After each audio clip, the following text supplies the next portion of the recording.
So, nagsimula yung nursingcrib.com sa pag-upload ng mga notes, mga reviewers, yung mga classmate ko pa before sa nursing school. Kasi that time, naghahanap kami ng parang source sa internet ng mga, yun nga, lectures or practice exams. Wala kaming makita eh.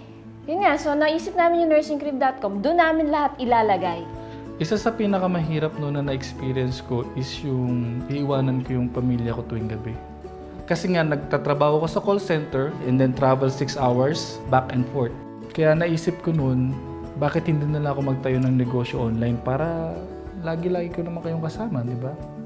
Noong 2007, nung sinimulan namin yung website, araw-araw nakita ko tumataas yung traffic. Ang maganda doon, since sinama namin yung AdSense, araw-araw din tumataas yung kita namin sa AdSense. Wala pang 4 na buwan, nakuha na namin yung first payout namin sa AdSense. Doon na ako nagsimula mag-ipon ng pera para makapagpagawa ng malaking bahay.